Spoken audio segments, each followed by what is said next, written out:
देखो last turn पे alkanes के फिजिकल प्रॉपर्टीज और एल्केन्स की कुछ केमिकल प्रॉपर्टीज डिस्कस की थी हम लोग ने ना।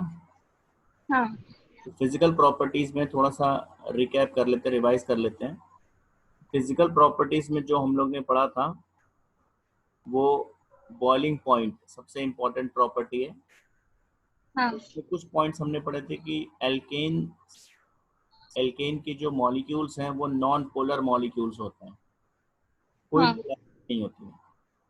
इसलिए इनके मॉलिक्यूल्स के बीच में जो फोर्स ऑफ अट्रैक्शन होल्ड करता है वो weak van der Waals force of attraction है। और इस weak van der Waals forces of attraction between molecules की वजह से, ये बहुत वीक फोर्सेस है वॉन्डरवॉल फोर्सेस, तो इनकी इस रीजन से एल्केन्स का बॉइलिंग पॉइंट बहुत लो होता है। और इसीलिए स्टार्टिंग जो एल्केन्स के स्टार्टिंग मेंबर्स हैं वो गैसेस हैं। इसके बाद जब मॉलिक्यूलर साइज थोड़ा सा इंक्रीज करेगा 4 कार्बन के बाद, तो मॉलिक्यूलर साइज जब थोड़ा सा ज़्यादा होगा, वॉन्डरवॉल फोर्स का मैग्नीट्यूड कुछ बेटर होगा, तो एल्केन का फिजिकल स्टेट गैस से लिक्विड होगा। और मॉलिक्यूलर साइज जब और ज़्यादा बढ़ेगा तो थोड़ी देर बाद वो फिर सॉलिड स्टेट में आ जाएंगे। फिर हमने एल्केन्स के अंदर बॉइलिंग पॉइंट्स को लेकर एक ऑर्डर पढ़ा था कि एल्केन्स का जो बॉइलिंग पॉइंट है वो मॉलिक्यूलर साइज ऑफ एल्केन पे डिपेंड करता है, या और सबसे कम अगर हम कहें तो सरफेस एरिया ऑफ मॉलिक्यूल पे डिपेंड करता है। हाँ और इसलिए पहला रूल हमने पढ़ा था कि नंबर ऑफ कार्बन एटम्स जैसे जैसे इंक्रीज करेंगे हम एल्केन्स के अंदर, उसका बॉइलिंग पॉइंट बढ़ेगा, क्योंकि मॉलिक्यूलर साइज या surface area of molecule increase करेगा with increase in number of carbon atoms. और अगर हम कहीं पर 2 या मोर देन 2 आइसोमेरिक एल्केन्स को कंपेयर करते हैं जिनके पास same number of carbon atoms हैं लेकिन उनकी चेन के स्ट्रक्चर में डिफरेंस है, तो उस केस में हमने ये पढ़ा था कि आइसोमेरिक एल्केन्स के केस में स्ट्रेट चेन एल्केन्स का बॉइलिंग पॉइंट ज़्यादा होता है as compare to branched alkane. और जितनी ज़्यादा ब्रांचेस होंगी बॉइलिंग पॉइंट उतना ही कम होगा एल्केन्स का, क्योंकि नंबर ऑफ ब्रांचेस बढ़ने पे मॉलिक्यूल की सरफेस एरिया ज्योमेट्री होती है वो स्फेरिकल ज्योमेट्री एक्वायर करने लगता है, उसमें स्फेरिकल कैरेक्टर आने लगता है। और स्फेरिकल कैरेक्टर की वजह से, स्फेरिकल शेप की वजह से उसका सरफेस एरिया कम होने लगता है मॉलिक्यूल का, क्योंकि जितनी भी ज्योमेट्रीज हैं उसमें स्फीयर के जो सरफेस एरिया है वो सबसे कम होता है। ठीक है, जी तो ये बॉइलिंग पॉइंट का एक ट्रेंड पढ़ाता है। मेल्टिंग पॉइंट में हम लोग ने ये पढ़ा था कि इंपॉर्टेंट पॉइंट की जो इवन कार्बन के एल्केन्स होते हैं का melting point odd number of carbon वाले एल्केन्स से बेटर होता है। ऑल्ट्रेशन इफेक्ट भी इसे कहते हैं, अल्ट्रेशन इफेक्ट। और इसका रीजन ये होता है कि जो एल्केन्स है उसमें कार्बन एटम्स का जिगजैग चेन होता है, तो जो इवन नंबर ऑफ कार्बन के एल्केन्स हैं उनका मॉलिक्यूलर स्ट्रक्चर सिमेट्रिकल ज़्यादा होता है। और सिमेट्रिकल होने की वजह से उनकी जो पैकिंग होती है आपस में वो बहुत अच्छी पैकिंग होती है, क्लोज पैकिंग होती है, डेंस पैकिंग होती है। और इसलिए melting point even number of carbon के एल्केन्स का melting point odd number of carbon के एल्केन्स से बहुत अच्छा होता है या बेटर होता है। केमिकल प्रॉपर्टीज में हम लोग ने सब्स्टिट्यूशन रिएक्शन से स्टार्ट किया था कि एल्केन्स का जो मेन रिएक्शन है वो सब्स्टिट्यूशन रिएक्शन है। इसमें कोई एटम या कोई ग्रुप ऑफ एटम्स एल्केन पे अटैक करेगा और एल्केन के हाइड्रोजन एटम्स को रिप्लेस करेगा। इसमें पहला रिएक्शन हम लोग ने हेलोजिनेशन ऑफ एल्केन्स पढ़ा था, जिसमें एल्केन को जब हम किसी हेलोजन के साथ सनलाइट की प्रेजेंस में, अल्ट्रावायलेट रेज की प्रेजेंस में ट्रीट करेंगे तो हेलोजन एल्केन्स के हाइड्रोजन एटम्स को रिप्लेस करेगा। अगर हेलोजन एक्सेस में तो वो 1 बाय 1 सारे हाइड्रोजन एटम को रिप्लेस करेगा। इसमें हम लोग ने क्लोरीनेशन, ब्रोमिनेशन, आयोडीनेशन और क्लोरीनेशन पढ़ा कुछ था। पॉइंट्स अगर हम रिकॉल करें तो क्लोरीनेशन और ब्रोमिनेशन के कंपैरिजन में अगर हम देखें तो आयोडीनेशन में रिवर्सिबिलिटी की एक प्रॉब्लम, आयोडीनेशन रिवर्सिबल प्रोसेस होता है क्योंकि उसमें जो बाय प्रोडक्ट बनता है HI वो एक अच्छा रिड्यूसिंग एजेंट है और वो प्रोडक्ट को यानी आयोडो एल्केन को वापस रिड्यूस करने लग जाता है एल्केन में। हाँ, तो उसके लिए ऑक्सीडाइजिंग एजेंट यूज करते हैं। इस प्रॉब्लम से बचने के लिए, रिवर्सिबिलिटी को रोकने के लिए, हम आयोडीनेशन ऑफ एल्केन्स को ऑक्सीडाइजिंग ऑक्सीडेशन एजेंट्स में कराते हैं, जिसमें एजेंट्स है। कॉमन ऑक्सीडाइजिंग हाँ, एजेंट्स में HgO, nitric acid. Nitric acid हाँ और HiO, हाँ आयोडिक एसिड है। इन ऑक्सीडाइजिंग एजेंट्स का रोल ये है कि ये जैसे ही HI बनेगा एज अ बाय प्रोडक्ट, हाँ उस HI को ऑक्सीडाइज कर देंगे I2 में और रिएक्शन की रिवर्सिबिलिटी को स्टॉप करेंगे। फ्लोरिनेशन ऑफ ठीक। एल्केन्स में एक प्रॉब्लम था कि वो रिएक्शन वो अनकंट्रोलेबल है। बहुत ज़्यादा वायलेंट है या हाईली एक्सोथर्मिक है। तो हमने ये हाँ भी कहा था कि अगर हमें किसी एल्केन से फ्लोरो एल्केन बनाना ही है तो हमारे पास एक ऑल्टरनेट मेथड है, हम डायरेक्ट फ्लोरिनेशन अवॉइड करते हैं क्योंकि वो रिएक्शन वायलेंट है। तो एक हमने ऑल्टरनेट ऑप्शन ये बना लिया है कि हम उस एल्केन का क्लोरिनेशन या ब्रोमिनेशन करा लें, उसका हाँ, क्लोरो या ब्रोमो एल्केन बना लें क्योंकि उसमें कोई प्रॉब्लम नहीं है। उसके बाद बाद में फ्लोरीन, इनऑर्गेनिक। हाँ, फ्लोरीन के इनऑर्गेनिक सॉल्ट के साथ, जिसमें हाँ arsenic fluoride, antimony fluoride, silver fluoride, ऐसे हम्म, इनऑर्गेनिक सॉल्ट्स ऑफ फ्लोरीन के साथ उस क्लोरो या ब्रोमो हम्म, एल्केन को ट्रीट करेंगे तो हैलोजन एक्सचेंज के थ्रू फ्लोरो एल्केन का फॉर्मेशन हो जाएगा। इस रिएक्शन को हम लोग स्वार्ट्ज रिएक्शन कहते हैं।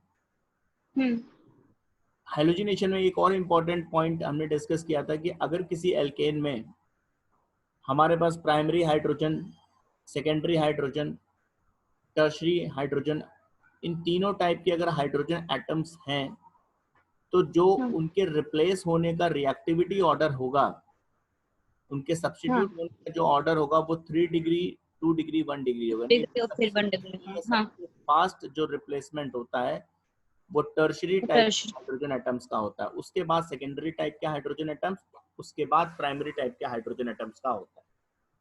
ठीक और है। अगर स्पेसिफिक इस ऑर्डर की बात करें तो क्लोरीनेशन के लिए ये ऑर्डर था 5:3.8:1, ठीक है। हाँ एंड फॉर हाँ, ब्रोमिनेशन एट 400 केल्विन, 1600। हाँ, 1600 इज टू 1600:1, 82 इज टू 1। हाँ ठीक है।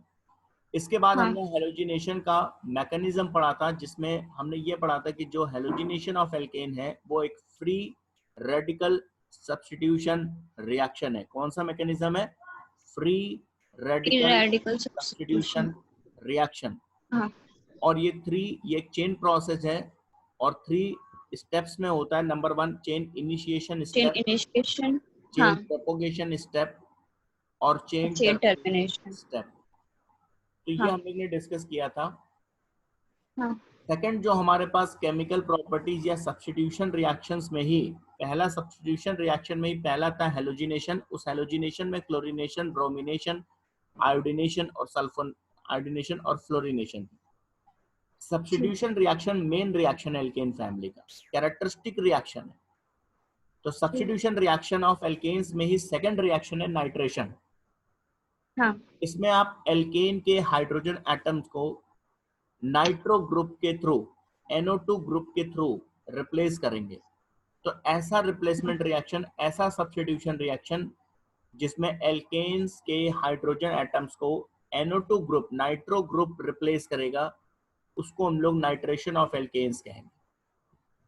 और ये जो ठीक। नाइट्रेशन ऑफ एल्केन्स है, ये होता कैसे है? ये आप एल्केन को ट्रीट करेंगे किसके साथ? With a mixture of HNO3 and H2SO4, HNO3 और H2SO4 कॉन्सेंट्रेटेड नाइट्रिक एसिड और कॉन्सेंट्रेटेड सल्फ्यूरिक एसिड के मिक्सचर के साथ या तो ट्रीट करिए एल्केन को, या फ्यूमिंग HNO3 के साथ, यानी नाइट्रिक एसिड की फ्यूम्स के साथ। इसमें से ये नाइट्रेटिंग एजेंट है।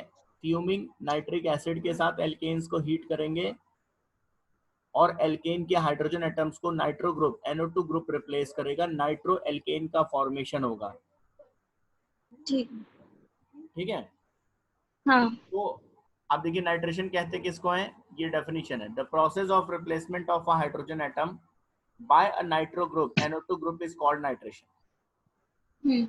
At ordinary temperature, alkanes do not react with nitric acid. Normal temperature पे, रूम टेम्परेचर पे alkanes नाइट्रेशन नहीं करते या HNO3 रिएक्ट नहीं करेंगे। However, When a mixture of an alkane and fuming HNO3 vapors are heated at 423 to 623 Kelvin, 673 Kelvin under pressure, alkanes undergo nitration, giving a mixture of nitroalkanes resulting through cleavage of carbon-carbon bond. तो nitration कराने के लिए थोड़ा सा heat देना पड़ेगा. Room temperature पे nitration नहीं होता है, एल्केन को थोड़ा सा हाई टेम्परेचर पे, जैसे यहाँ एक एग्जांपल है 400 से 500 डिग्री सेल्सियस. एक बात समझिएगा, नाइट्रेशन क्या है जरा यहाँ पर देखिए. ये एक एल्केन है RH, तो इसके हाइड्रोजन एटम को, ये HNO3 है, तो इसके हाइड्रोजन एटम को देखिए NO2 ग्रुप रिप्लेस करेगा. यहाँ से अगर हम बात करें तो ये पूरा वाटर रिलीज हो गया और इस NO2 ग्रुप ने यहाँ पर RNO2 बना लिया, नाइट्रोएल्केन बना लिया. ठीक है, ये नाइट्रेशन क्लियर हुआ. हाँ. जैसे एग्जांपल देखिए, मीथेन का हमने नाइट्रेशन कराया तो मीथेन का हाइड्रोजन एटम्स NO2 ग्रुप के थ्रू रिप्लेस हो गया और हमें नाइट्रोमीथेन मिला. ठीक है. हाँ. लेकिन एक बात बहुत क्लियर यहाँ समझिए, जब नाइट्रेशन प्रोसेस होता है, नाइट्रेशन प्रोसेस में एक बहुत इंपॉर्टेंट पॉइंट है, वो है cleavage of carbon carbon bond. यानी जब किसी, जैसे यहाँ तो मीथेन हमने लिया, अगर मीथेन से हायर कोई एल्केन लेंगे, जैसे इथेन, प्रोपेन, ब्यूटेन, पेंटेन, मोर देन 2 या मोर देन 2 कार्बन एटम्स के, तो उसका जब हम नाइट्रेशन करेंगे तो नाइट्रेशन प्रोसेस में कार्बन कार्बन बॉन्ड की ब्रेकिंग भी होगी. मतलब आपको कई सारे प्रोडक्ट्स मिलेंगे. उस एल्केन के अंदर नाइट्रेशन जब होगा तो कार्बन कार्बन बॉन्ड की ब्रेकिंग भी साथ में होगा और आपको कई अलग अलग नाइट्रो एल्केन्स मिलेंगे. जैसे एग्जांपल देखिए, अब यहाँ पर एक एग्जांपल देखिए, यहाँ पर मैंने नाइट्रेशन दिखाया है, यहाँ पर हमने नाइट्रेशन दिखाया प्रोपेन का, CH3 CH2 CH3 दिख रहा है. हाँ. अब प्रोपेन के नाइट्रेशन में हमें मिलना चाहिए नाइट्रोप्रोपेन. हाँ. लेकिन यहाँ पर देखिए क्या क्या मिल रहा है. 1 नाइट्रोप्रोपेन, 2 नाइट्रोप्रोपेन, नाइट्रोइथेन, नाइट्रोमीथेन, 4. हाँ. मतलब समझिए, जो NO2 ग्रुप रिप्लेस करेगा वो यहाँ का हाइड्रोजन भी रिप्लेस कर सकता है. हाँ. तो इससे मिलेगा 1 नाइट्रोप्रोपेन. सेकंड नंबर का. हाँ. वो यहाँ भी रिप्लेस कर सकता है हाइड्रोजन एटम को. हाँ. इससे 2 नाइट्रोप्रोपेन मिलेगा, ये भी मिलेगा आपको. हाँ. ठीक है ना. और एक बात और देखिए, यहाँ जो हाइड्रोजन है ये सेकेंडरी हाइड्रोजन है. हाँ. हाँ. फ्री रेडिकल जितनी भी रिएक्शंस होती हैं, फ्री रेडिकल सब्स्टिट्यूशन, हाँ. उसमें सेकेंडरी हाइड्रोजन प्राइमरी से ज्यादा रिएक्टिव होता है. हाँ. जैसे हेलोजिनेशन में था. हम्म. तो यहाँ पर देखिए, जो 2 नाइट्रोप्रोपेन मिल रहा है उसका परसेंटेज कितना है? 40%. और 1 नाइट्रोप्रोपेन का परसेंटेज कितना है? 25%. इसका मतलब कि सेकंड पोजीशन पे या सेकेंडरी नेचर के हाइड्रोजन के रिप्लेसमेंट का चांस ज्यादा है. हाँ. क्यों? क्योंकि नाइट्रेशन भी हेलोजिनेशन की ही तरह एक फ्री रेडिकल सब्स्टिट्यूशन रिएक्शन है और इसमें भी हाइड्रोजन एटम्स के रिप्लेस होने का जो ऑर्डर है, रिएक्टिविटी ऑर्डर, वो 3 डिग्री, 2 डिग्री, 1 डिग्री ही है. ठीक है, ये चीजें पॉइंट समझ में आ रही नहीं? हाँ. अब हमने क्या कहा कि जो नाइट्रेशन है उसमें एक तो ये प्रोडक्ट क्या मिलेंगे, सारे ऑप्शन देखने पड़ेंगे. दूसरी बात, नाइट्रेशन में कार्बन कार्बन बॉन्ड की ब्रेकिंग भी होगी. तो जैसे ये प्रोपेन है, ये 3 कार्बन का है. हाँ. तो जब नाइट्रेशन होगा तो कार्बन कार्बन बॉन्ड की ब्रेकिंग भी इसमें होगी. तो जब कार्बन कार्बन बॉन्ड की ब्रेकिंग को भी हम कंसीडर करें, इधर से 1 कार्बन का एक पोर्शन मिला. हाँ. और इधर से हमें एक 2 कार्बन का पोर्शन मिला है ना. तो इन दोनों के भी अपने अपने नाइट्रोएल्केन बनने के चांसेस होंगे. यानी यहाँ पर देखिए, कार्बन कार्बन बॉन्ड की ब्रेकिंग होगी तो मिथाइल ग्रुप अलग, इथाइल अलग, तो मिथाइल ग्रुप का नाइट्रेशन यानी नाइट्रोमीथेन भी बनेगा नाइट्रोइथेन भी और नाइट्रोइथेन भी मिलेगा.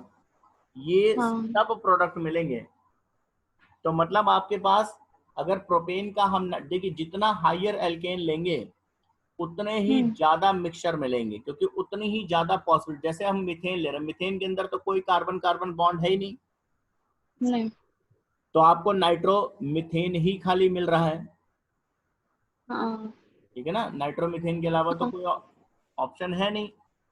नहीं, अब जैसे अभी हम आपसे पूछें कि इथेन का हम नाइट्रेशन करेंगे तो क्या होगा, इथेन फिर 2 मीथेन मिल सकता है। C2H6। अब देखिए हाँ, यहाँ पर क्या हो सकता है, यहाँ पर एक ऑप्शन C2H5NO2 हो सकता है, हाँ मतलब नाइट्रो इथेन हो सकता है। हाँ उस कंडीशन में जब हमने कार्बन कार्बन बॉन्ड की ब्रेकिंग को अभी नहीं कंसीडर किया, और अगर कार्बन कार्बन बॉन्ड ब्रेक हुए तो 1 1 कार्बन यानी 2 मिथाइल ग्रुप जनरेट होंगे इससे, 2 मीथेन, हाँ तो हमें नाइट्रोमीथेन भी साथ में मिलेगा, यानी नाइट्रोइथेन मिलेगा। प्लस नाइट्रोमीथेन दोनों प्रोडक्ट मिलेंगे। हाँ, ऐसे अगर हम ब्यूटेन ले लें, मान लीजिए ब्यूटेन में कितने हो गए, 4 कार्बन। 4 कार्बन, हाँ। अब 4 कार्बन में बहुत सा, अगर इसका नाइट्रेशन करें तो अब देखिए ब्यूटेन के अंदर ही हमें 1 नाइट्रोब्यूटेन मिल सकता है, 2 नाइट्रोब्यूटेन मिल सकता है।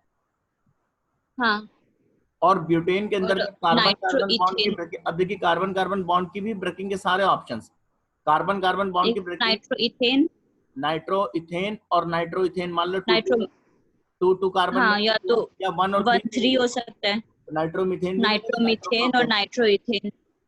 ठीक है ना। तो ये सारे ऑप्शंस नाइट्रेशन में कंसीडर करने हाँ होते हैं। क्लियर हो गई बात। हाँ, अब जो नाइट्रेशन में रिएक्टिविटी ऑर्डर है हाइड्रोजन एटम्स का, वो 3 डिग्री 2 डिग्री 1 डिग्री है। ठीक। क्यों, क्योंकि नाइट्रेशन भी मैकेनिज्म की अगर बात करें तो नाइट्रेशन भी फ्री रेडिकल सब्स्टिट्यूशन रिएक्शन ही है, जैसे कि हेलोजिनेशन ऑफ एल्केन है। कैसे होता है ये पूरा प्रोसेस, यहां पर देखिए नाइट्रेशन में होता क्या है कि जब हम नाइट्रिक एसिड को हीट करते हैं, वेपर ऑफ नाइट्रिक एसिड, तो उस वेपर्स में या नाइट्रिक एसिड की वेपर्स में होमोलिटिक क्लीवेज होता है, जैसे ये हो रहा है, ठीक है। हाँ और ये नाइट्रिक एसिड है HNO3। हाँ इस होमोलिटिक क्लीवेज के बाद एक OH फ्री रेडिकल बना, हाइड्रोक्सिल फ्री रेडिकल, हाँ, और NO2, यहां से क्या बना, NO2 free NO2 radical, nitro free free radical, radical. ठीक है। हाँ हाँ, अब जो भी हमने एल्केन लिया, जैसे हम यहाँ प्रोपेन का एग्जांपल लेके समझा रहे हैं, ठीक। इस प्रोपेन पे ये जो हाइड्रोक्सिल फ्री रेडिकल बना था स्टेप 1 पे, ये इस प्रोपेन पे अटैक करेगा, तो क्योंकि ये एक फ्री रेडिकल है तो इसको अटैक करने के लिए एक फ्री रेडिकल ही चाहिए। हाँ, तो इसकी नीड के अकॉर्डिंग, इसकी डिमांड पे इसका होमोलिटिक क्लीवेज हुआ कार्बन हाइड्रोजन बॉन्ड का।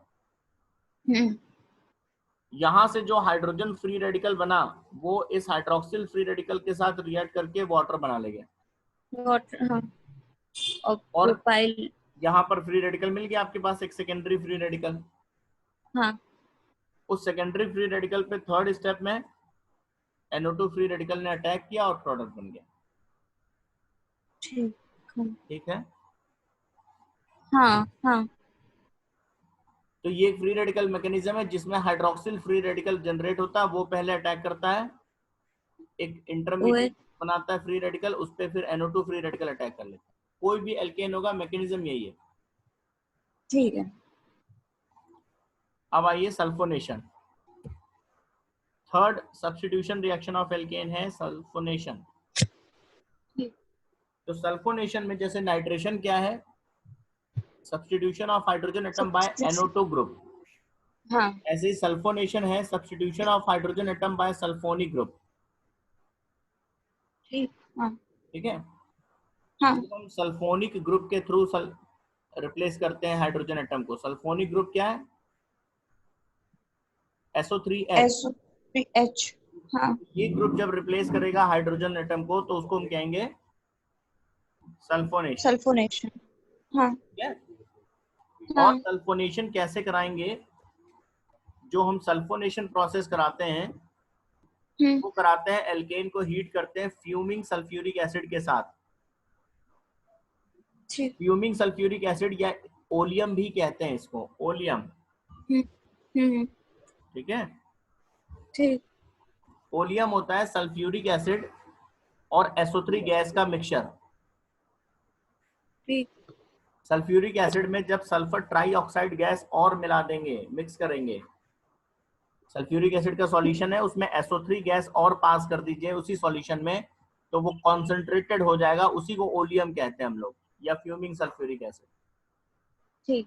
अब इसमें एक बात ध्यान रखिएगा, सल्फोनेशन जब होगा तो जो नॉर्मल एल्केन्स होते हैं, ठीक है, 6 हाँ कार्बन से कम के, यानी मीथेन, इथेन, प्रोपेन, ब्यूटेन, इनके जो हाँ। अनब्रांच्ड एल्केन होते हैं, स्ट्रेट चेन एल्केन्स, ये हम्म सल्फोनेशन प्रोसेस नहीं देते हैं। सल्फोनेशन टफ प्रोसेस है, तो या तो सल्फोनेशन 6 कार्बन या मोर देन 6 कार्बन के एल्केन शो करते हैं अगर स्ट्रेट चेन है तो, या अगर उससे कम कार्बन के एल्केन्स हैं तो ब्रांच्ड एल्केन उसमें शो करेंगे sulphonation. Normal alkanes, unbranched alkanes normally sulphonation नहीं शो करते हैं, या तो वो 6 कार्बन से ज्यादा क्यों। ठीक। ठीक है। हाँ। पॉइंट है कि सल्फोनेशन भी एक फ्री रेडिकल मैकेनिज्म है, तो इसमें भी जो रिप्लेसमेंट या सब्स्टिट्यूशन का ऑर्डर है different kinds of hydrogen atoms का, 3 डिग्री, 2 डिग्री, 1 डिग्री। और इसमें ध्यान दीजिएगा कौन कौन शो करता है इसमें, या ये सब कीवर्ड्स हैं, या तो branched chain alkanes, branch chain, और अगर या नॉर्मल कार्बन में तो 6 कार्बन। नॉर्मल एल्केन्स में फिर हायर एल्केन्स करेंगे, यानी 6। कंटेनिंग। हाँ, तो 6 या 6 से ज्यादा ये सब कार्बन कीवर्ड्स हैं आइटम। इसमें। ठीक है। ठीक। हाँ। जरा एग्जाम्पल यहाँ पर देखिए, यहाँ पर रिएक्शन मैंने कुछ दी हुई है। पहली रिएक्शन को देखिएगा, CH3CH3 को H2S2O7 के साथ हम हीट करें। ये H2S2O7 क्या है? H। यही ओलियम है। ओलियम क्या है? सल्फ्यूरिक एसिड, हाँ। और उसमें SO3 गैस डिसॉल्व करके, ठीक है ना। अच्छा। हाँ हाँ। तो जरा इसको देखो, जब पूरे को मिलाओगे तो क्या लिख सकते हैं हम? H2SO7। H2H2O7। हाँ हाँ। तो या तो हम लिखें H2SO4 प्लस SO3, इसका मतलब ये होता है SO3 गैस डिसॉल्व्ड इन सल्फ्यूरिक एसिड। ठीक ठीक। और इसको ओवरऑल लिखेंगे तो H2S2O7 भी लिख सकते हैं H2H2O7। ओलियम को। ठीक। ठीक है। हाँ। अब यहाँ पर देखिए, मैंने इथेन को ट्रीट किया ओलियम के साथ, यानी फ्यूमिंग सल्फ्यूरिक एसिड के साथ, कोई रिएक्शन हुआ? नहीं। क्या लिखा हुआ है, क्यों नहीं रिएक्शन हुआ? Unbranched alkanes. अनब्रांच्ड एल्केन्स है। उसके बाद हमने लिखा प्रोपेन को ट्रीट किया फ्यूमिंग सल्फ्यूरिक एसिड के साथ, कोई रिएक्शन हुआ? नहीं। फिर हमने ब्यूटेन को रिएक्ट कराया फ्यूमिंग सल्फ्यूरिक एसिड के साथ, कोई रिएक्शन हुआ? नहीं। रीजन क्या लिखा हुआ, क्यों नहीं रिएक्शन हुआ? सब अनब्रांच्ड एल्केन। यस। अब हमने देखिए 4 कार्बन का एल्केन लिखा हुआ है, 2 मिथाइल हाँ, प्रोपेन, इसका हो जाएगा क्योंकि ब्रांचिंग है। रिएक्शन हुआ। और देखिए रिएक्शन में भी सबसे ज्यादा रिएक्टिव कौन है? Tertiary hydrogen. हाँ। तो जो सल्फोनिक एसिड ग्रुप था उसने भी H को रिप्लेस, इस टर्शरी हाइड्रोजन को रिप्लेस करना यहाँ प्रेफर किया। ठीक। और हाँ। ऐसे ही हमने यहाँ पर एल्केन लिया तो यहाँ पर भी हो गया। अब यहाँ पर जो सबसे ज्यादा ठीक। रिएक्टिव, ये प्राइमरी हाइड्रोजन, ये सेकेंडरी हाइड्रोजन, ये प्राइमरी हाइड्रोजन, ये टर्शरी। तो टर्शरी सबसे ज्यादा हाँ रिएक्टिव है, तो यहाँ पर। हाँ। और ये इनमें, इन एल्केन्स में क्यों प्रोसेस हो गया? क्योंकि ये ब्रांच्ड है। अब यहाँ पर जो स्ट्रेट चेन एल्केन्स हैं, जैसे ये, अगर इसकी जगह 6 कार्बन का होता, जैसे हाँ, तब भी हो जाता। की जगह अगर स्ट्रेट चेन है और हेक्सेन है, तब रिएक्शन पॉसिबल थी। तब हो जाता। ठीक है ना। तो हेक्सेन हाँ। सल्फ्यूरिक एसिड बन जाता, हेक्सेन सल्फोनिक एसिड बन जाता। ठीक। अब ये जो सल्फोनेशन है, इसका मैकेनिज्म अगर हम बात करें तो ये भी फ्री रेडिकल मैकेनिज्म है। ठीक है। कैसे होता है जरा देखिए, जो सल्फ्यूरिक एसिड है उसको हम ऐसे लिख सकते हैं H2SO4 को, तो इस ठीक। हाँ। H2SO4 में इस बॉन्ड का होमोलिटिक क्लीवेज होता है पहले, ठीक।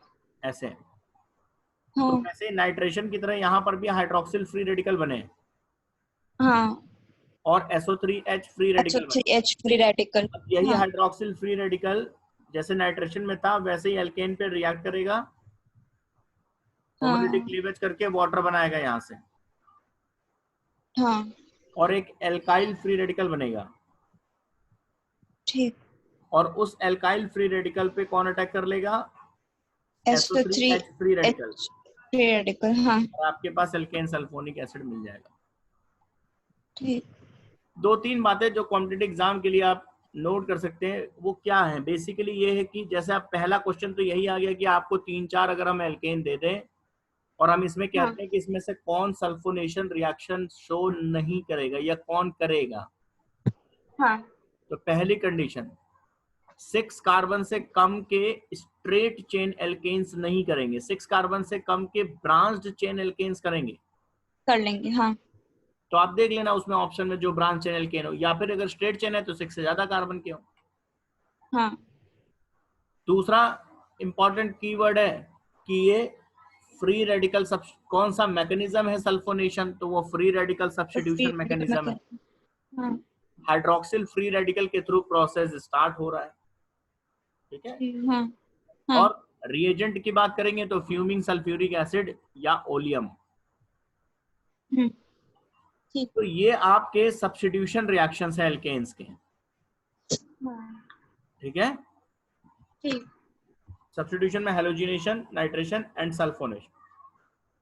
नेक्स्ट जो केमिकल प्रॉपर्टी है वो है ऑक्सीडेशन, हाँ ऑक्सीडेशन ऑफ एल्केन्स। ठीक। अब ऑक्सीडेशन में सब हेडिंग्स की बात करें तो ऑक्सीडेशन का मतलब एडिशन ऑफ ऑक्सीजन। इसमें हाँ भी अलग अलग बहुत सारे रिएक्शन है, जैसे पहला है complete oxidation which is also known as combustion. ठीक। इसमें आप जो भी एल्केन है उसको हीट करेंगे ऑक्सीजन के साथ, एक्सेस ऑफ ऑक्सीजन में बर्न करेंगे, कंबशन या बर्निंग भी कहते हैं। हाँ product will be CO2 and H2O। हमेशा जो भी एल्केन होगा उससे CO2 और वाटर मॉलिक्यूल्स बनेंगे, plus large amount of energy release होगी। Combustion is always an exothermic process. किसी भी एल्केन का कंबशन करेंगे अगर किसी हाइड्रोकार्बन का, तो 2-3 चीजें बिल्कुल फिक्स है। पहला जो प्रोडक्ट होगा वो CO2 और वाटर होगा। Number 2, combustion always energy release करता है, combustion is always an exothermic process. ठीक। अब अच्छा, कंबशन में या कंप्लीट ऑक्सीडेशन में और सिंपली ऑक्सीडेशन जब हम बोलते हैं या कैटालिटिक ऑक्सीडेशन बोलते हैं किसी कैटालिस्ट के प्रेजेंस में, तो इनमें क्या डिफरेंस हुआ? कंबशन भी एल्केन की ऑक्सीजन के साथ रिएक्शन है, और हाँ नॉर्मली ऑक्सीडेशन टर्म की बात करें तो वो भी एल्केन का ऑक्सीजन के साथ रिएक्शन है। तो अंतर क्या है दोनों में?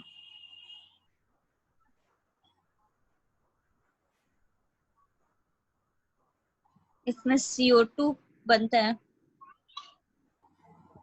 ऑक्सीडेशन में भी बन सकता है। अच्छा, तो कैटलिस्ट। देखिए, जो हाँ कंबशन रिएक्शन होता है उसमें एटमॉस्फेरिक ऑक्सीजन का यूज होता है, डायरेक्ट एटमॉस्फेयर की ऑक्सीजन का। और जो ऑक्सीडेशन टर्म जब हम बात करते हैं या कैटालिटिक ऑक्सीडेशन बात करते हैं, तो उसमें ऑक्सीजन का सोर्स कोई ऑक्सीडाइजिंग एजेंट होता है, न कि एयर होता है। जैसे मान लीजिए KMnO4 है ना, पोटेशियम परमैंगनेट, हाँ उससे मान लीजिए ऑक्सीजन लिबरेट हो और वो ऑक्सीजन एल्केन का ऑक्सीडेशन करे, तो वो ऑक्सीडेशन हुआ। ठीक। क्योंकि वहां पर ऑक्सीजन का सोर्स एयर नहीं है, हाँ ठीक है ना। तो नॉर्मल जो सिंपली हाँ ऑक्सीडेशन की बात करते हैं उसमें oxygen comes from an oxidising agent, ठीक। whereas in combustion oxygen comes from air। Air. Direct oxygen का यूज करेंगे तो उसको कंबशन रिएक्शन कहते हैं। ठीक। अब देखिए यहाँ पर जब एल्केन्स का हम ऑक्सीडेशन करेंगे तो एक जनरल रिएक्शन यहाँ पर लिखा हुआ है। जनरल रिएक्शन भी कभी कभी आता है। एल्केन का जनरल फॉर्मूला है CnH2n+2, और प्रोडक्ट फिक्स है CO2 और वाटर बनना। आप प्रोडक्ट कैसे डिसाइड करेंगे जरा देखिए, थोड़ा सा फॉर्मूला ध्यान देंगे तो Cn का मतलब कितने कार्बन है यहाँ पे? हाँ n कार्बन है, एन कार्बन। तो बैलेंसिंग के हिसाब से n मॉलिक्यूल्स ऑफ CO2 ही बनेंगे, तभी तो कार्बन बैलेंस होगा। ठीक है। और हाइड्रोजन कितने हैं इसमें? 2n+2, 2n+2। तो हाँ इसके आधे वाटर मॉलिक्यूल बनेंगे। क्यों? ठीक। n+2 वाटर का फॉर्मूला क्या है? H2O। तो दो हाइड्रोजन अगर कहीं पर ऑक्सीजन से कंबाइन करेंगे तब एक वाटर बनेगा। हाँ ठीक है ना, जितने हाँ दो हाइड्रोजन हाँ हाँ, एटम्स जब मिलेंगे तब एक वाटर बनाएंगे वो अपने से तब आधे। एक वाटर। हाँ हाँ तो हाँ, जितने भी हाँ, हाइड्रोजन एटम्स हैं एल्केन में उसके आधे वाटर बनाएंगे वो 2n+2/2 मतलब n+1। हम्म, अब ठीक। ऑक्सीजन कितने चाहिए इसके अकॉर्डिंग हम ऐड कर लेंगे। यहां से देखेंगे तो 2n ऑक्सीजन ये हो गए और n+1 ऑक्सीजन ये हो गए, ये सब ऐड करेंगे तो फाइनली जो हाँ जनरल रिएक्शन बनेगा वो ये बनेगा। हम इसलिए बता रहे हैं, कभी कभी ये पूछ लेते हैं कि CnH2n+2 में अगर हम कंबशन करेंगे तो कितने मोल्स ऑफ ऑक्सीजन यूज होगा। तो जनरल रिएक्शन की बात करें तो 3n+1/2 करेक्ट आंसर होगा। ठीक। 3n+1/2 O2 का यूज होगा कंबशन रिएक्शन में हाँ पर मॉलिक्यूल ऑफ CnH2n+2 के लिए। ठीक है। वैसे अगर आपको इंडिविजुअल रिएक्शन लिखें तो आप खुद बैलेंस कर सकते हैं। जैसे यहाँ हमने मीथेन का कंबशन लिखा है, हाँ रिएक्शन को बैलेंस करना बहुत आसान है। हमने यहाँ हाँ लिखा हाँ CH4। अभी मान लीजिए हम ये 2 ना लिखते, हमें नहीं मालूम कितने ऑक्सीजन यूज होंगे, हमने CH4+O2 O2। फिर CO2 और H2O। अभी हमने कहीं पर कोई बैलेंसिंग नहीं किया, हमें नहीं मालूम बैलेंसिंग में क्या होगा। हमें ये मालूम है कि जब मीथेन का कंबशन होगा तो ऑक्सीजन यूज करेंगे, CO2 और H2O बनेगा, बस उतना लिख दिया। किसके कितने मोल बनेंगे ठीक। ये सब कुछ नहीं लिखा अभी हमने। हाँ अब बैलेंसिंग देखिए बहुत आसान है, जितने कार्बन आपको दिख रहे हैं उतने तो CO2 बनेंगे ही। हाँ तो CO2 हो गए 1 मोल। हाँ, हाइड्रोजन जितने इसमें दिख रहे हैं उसके आधे वाटर बनेंगे आधा होगा। तो हाँ तो ये हो 2। गया 2H2O। यहाँ 2 आ हाँ गया। अब ये ठीक। अब ऑक्सीजन देख लीजिए, ऑक्सीजन यहाँ पर चाहिए 2 हम्म। और 2H2O का मतलब यहाँ चाहिए 2, हाँ 4। तो उसके लिए हमने यहाँ पर 2O2 लगा दिया, अपने आप टू बैलेंस। O2। यानी कभी भी किसी एल्केन का कंबशन रिएक्शन बैलेंस करना हो तो पहले आप सिंपली एल्केन लिखो, ऑक्सीजन लिखो, CO2 लिखो, वाटर लिखो, पहले ऐसे ही लिख लो। फिर पहले हम्म, कार्बन को बैलेंस कर लो, फिर हाइड्रोजन को बैलेंस कर लो, फिर लास्ट में ऑक्सीजन को बैलेंस कर लो, ठीक। बैलेंसिंग हो जाएगी। जैसे हमने यहाँ पर बैलेंसिंग भी दिखाई है, किसी कंबशन रिएक्शन की बैलेंसिंग कैसे करेंगे देखिए, ठीक है ना। हाँ हाँ, एक मिनट। थोड़ा नीचे। देखिए यहाँ पर बैलेंसिंग, और थोड़ा सा हम सही कर देते हैं इसको।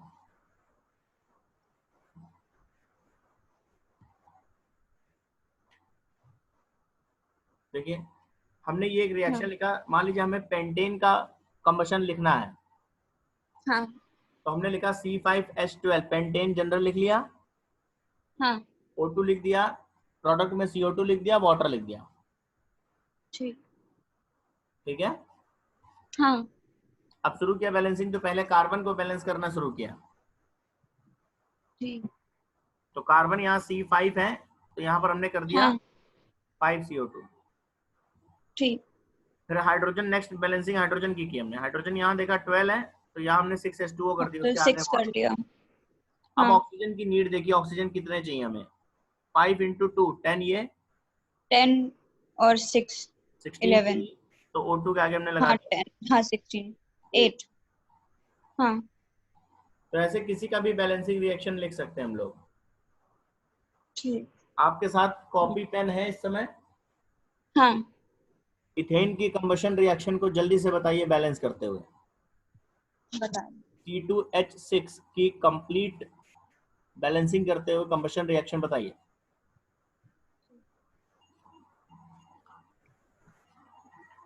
C2H6 ना।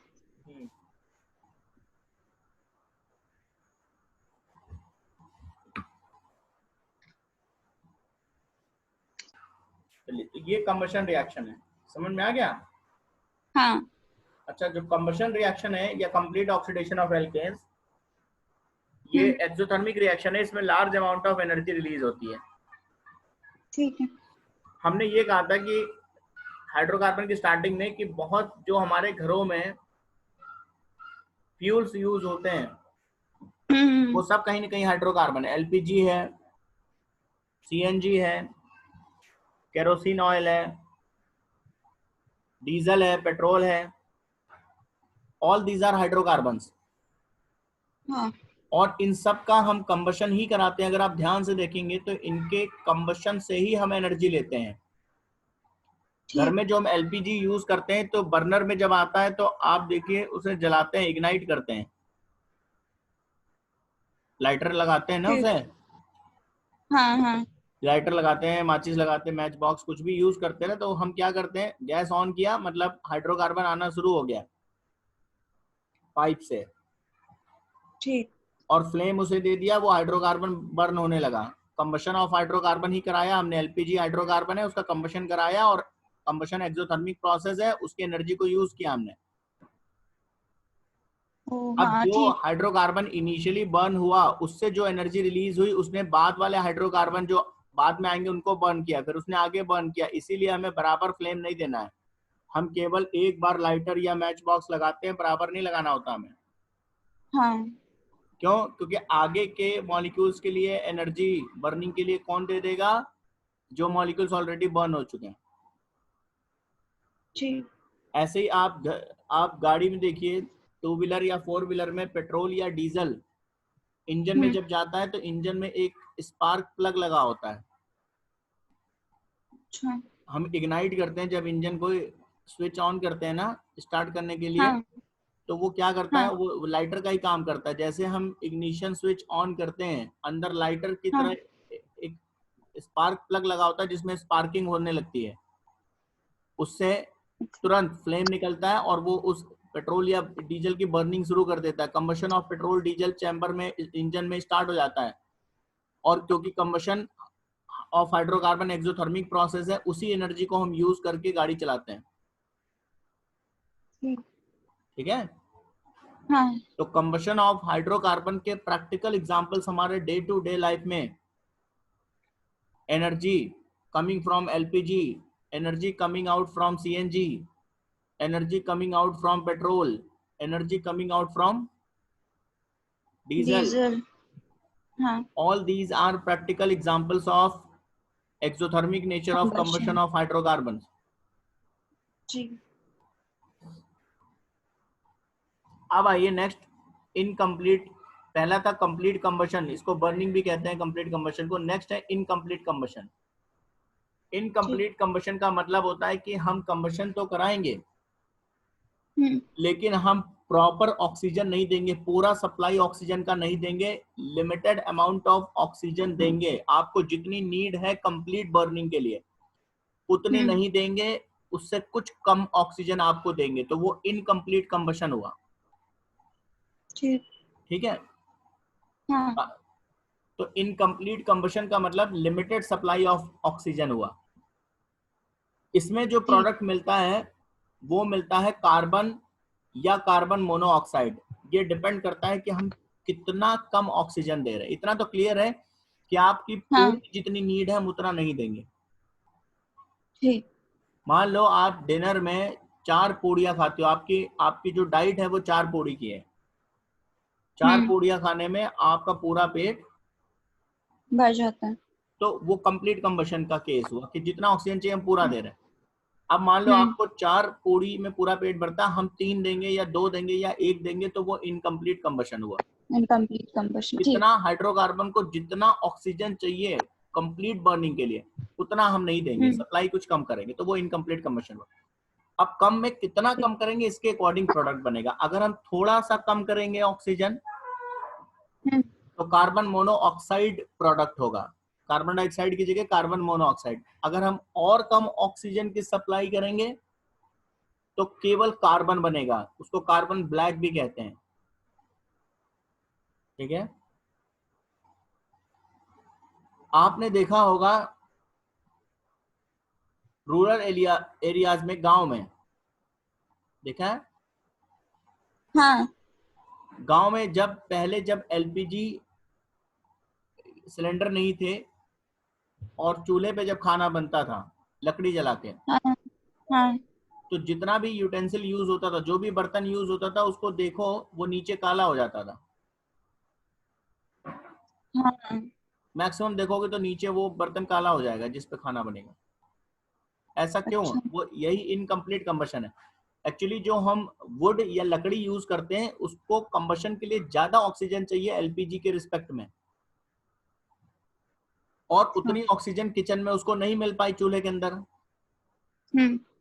तो जब उतनी ऑक्सीजन नहीं मिल पाई तो उस लकड़ी का कंप्लीट कंबशन नहीं हो पाया, इनकम्प्लीट कंबशन हुआ और उसने कार्बन बनाना शुरू कर दिया, वही कार्बन डिपॉजिट हो गया।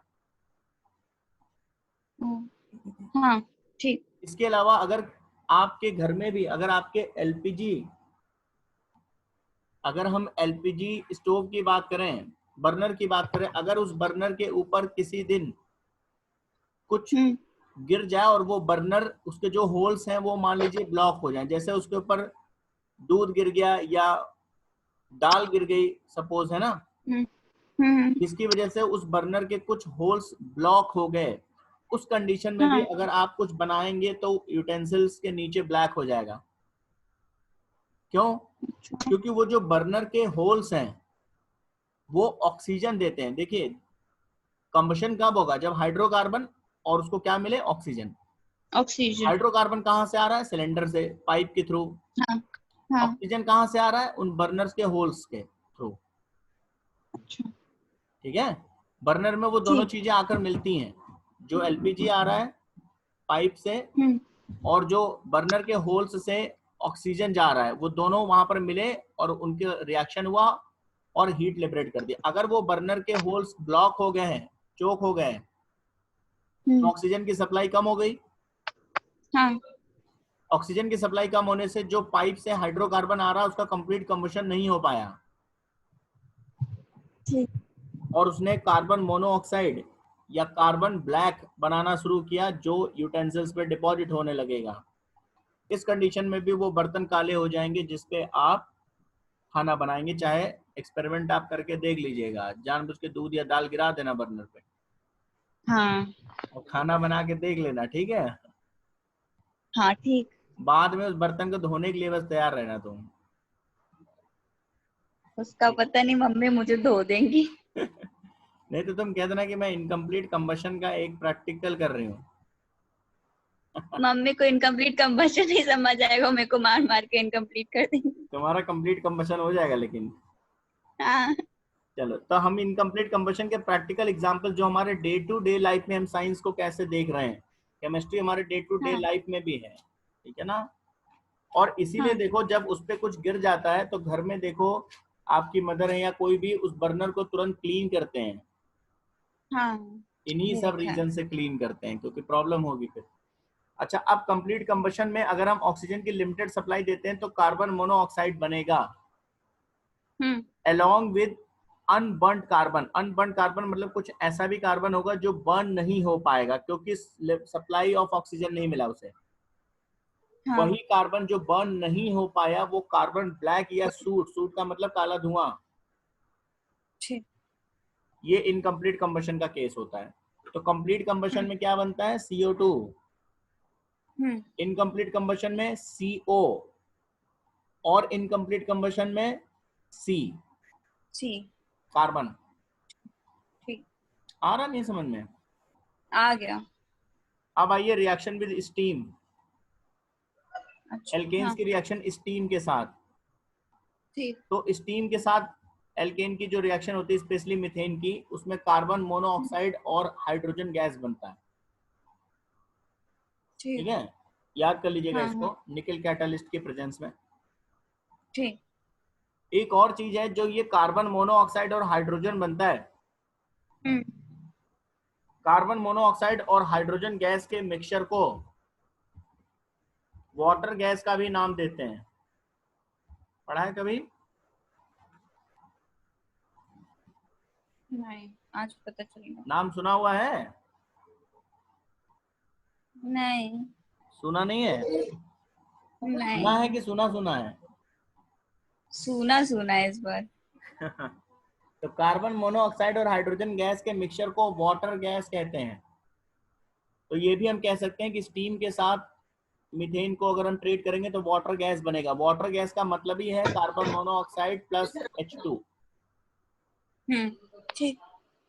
अब यहाँ पर एक चीज और बता दें जो यहाँ से रिलेटेड नहीं है, लेकिन मिलता जुलता इसलिए हम अभी बता दे रहे हैं आपको, जब बात चली है तो थोड़ा सा आगे और बढ़ा ले उस बात को। तो कार्बन मोनोऑक्साइड और नाइट्रोजन गैस का मिक्सचर, हाँ, इसको कहते हैं प्रोड्यूसर गैस। प्रोड्यूसर गैस, ठीक ठीक है ना। ऑब्जेक्टिव क्वेश्चन के हिसाब हाँ, से ध्यान रखिएगा, carbon monoxide plus hydrogen water gas, water gas, and carbon monoxide plus nitrogen, producer gas. इसको प्रोड्यूसर गैस कहते हैं। इस चैप्टर से कोई लेना देना नहीं है, ठीक इस घटना के सभी पात्र काल्पनिक हैं, ठीक है। यहाँ से कोई लेना देना नहीं है। लेकिन कहीं ना कहीं तो लेना देना होगा, हमारी केमिस्ट्री में कभी तो ये चीज आएगी। हम इसलिए बता रहे हैं हाँ, क्योंकि याद करना, रिलेट करके याद करना इजी होता है। CO+H2 CO+N2 एक ही जैसे है, N2, हाँ ठीक है। हाँ। बोर हो रही हो क्या तुम? नहीं सर, मजा आ रही बिल्कुल ना नहीं। पढ़ने में? हाँ, चलिए, अब कंबशन ऑक्सीडेशन में नेक्स्ट है कैटालिटिक ऑक्सीडेशन। कैटालिटिक ऑक्सीडेशन का मतलब होता है कि अब हम ऑक्सीडाइज करेंगे एल्केन को किसी कैटालिस्ट की प्रेजेंस में। अभी तक हम कैटालिस्ट नहीं ले रहे हैं, सीधे ऑक्सीजन, एटमॉस्फेरिक ऑक्सीजन में बर्न कर रहे हैं। अब हम कैटालिस्ट यूज करेंगे। जब किसी एल्केन का हम ऑक्सीडेशन करेंगे इन प्रेजेंस ऑफ कैटालिस्ट,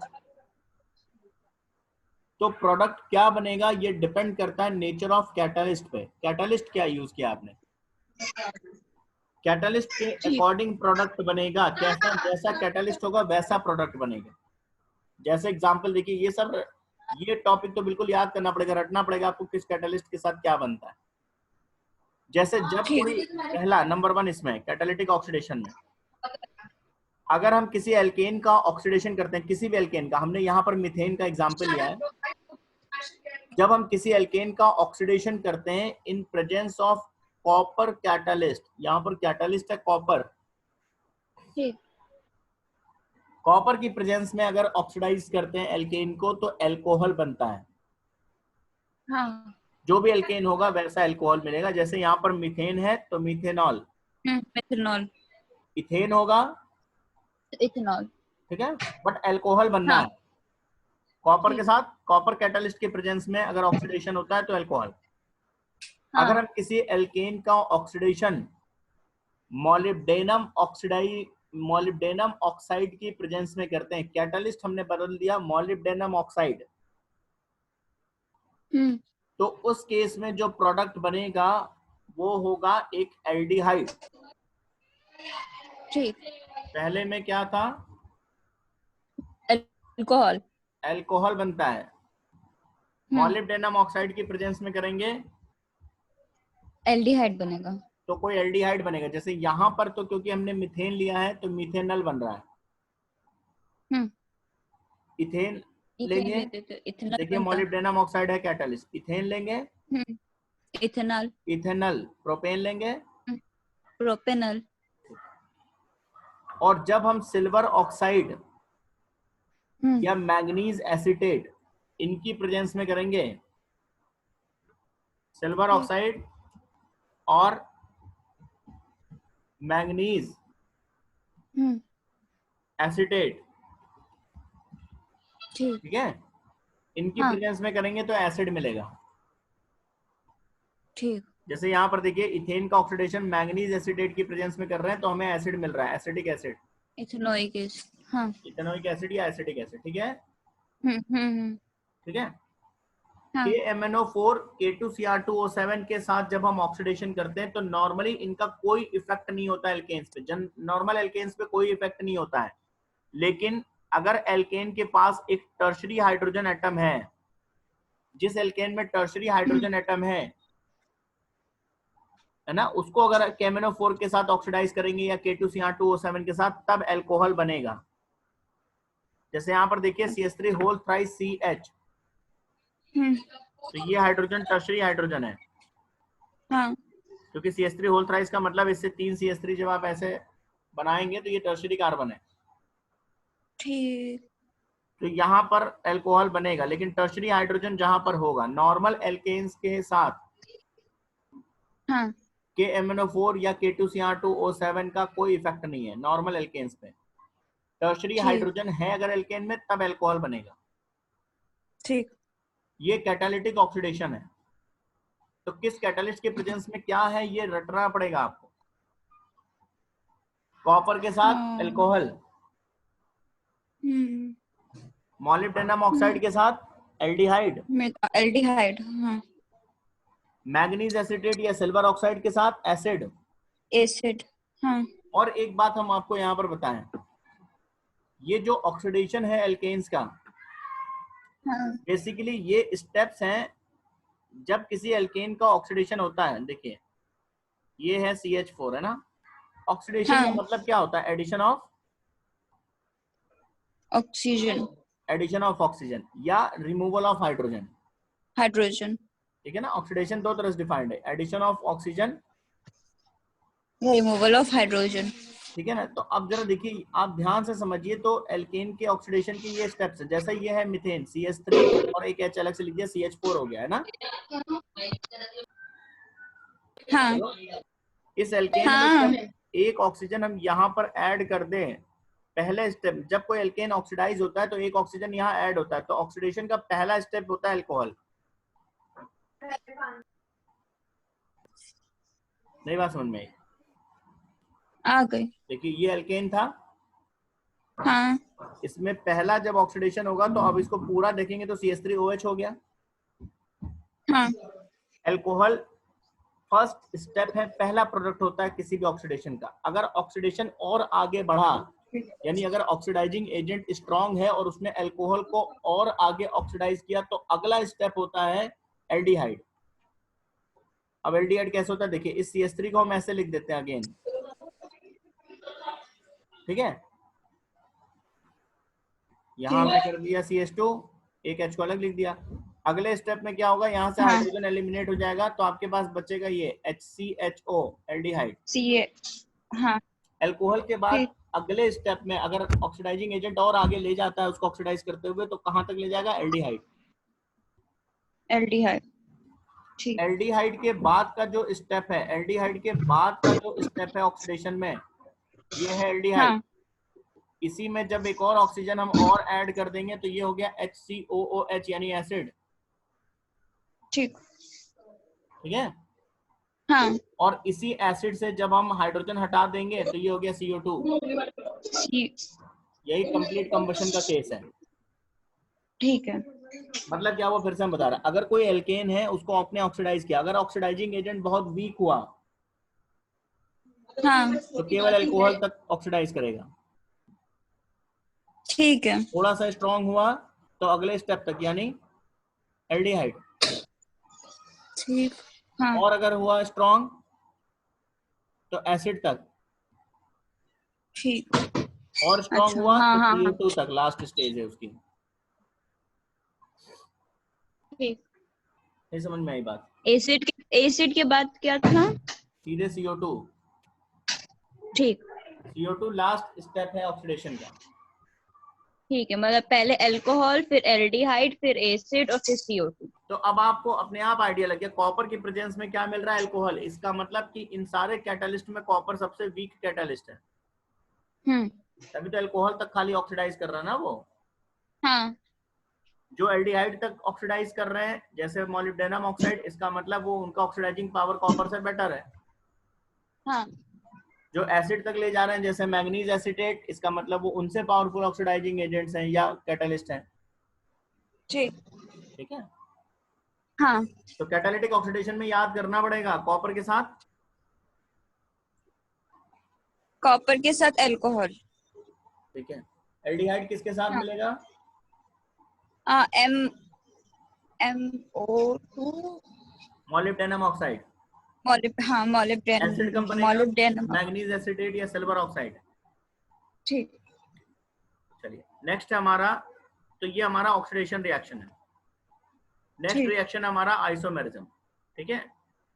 तो अब हमारा आइसोमेरिज्म, एरोमेटाइजेशन और पैरोलिसिस, ये तीन रिएक्शन एल्केन्स में और रह गई हैं अभी। और रिएक्शन विद स्टीम, ये पढ़ा चुके हैं रिएक्शन विद स्टीम। हाँ। इसके बाद हम लोग कन्फर्मेशंस या कन्फर्मेशनल आइसोमेरिज्म इन एल्केन्स को डिस्कस करेंगे। सॉहॉर्स और न्यूमैन प्रोजेक्शन में स्टैगर्ड फॉर्म, एक्लिप्स्ड फॉर्म, ये सब डिस्कस करेंगे। ठीक ठीक है। हाँ।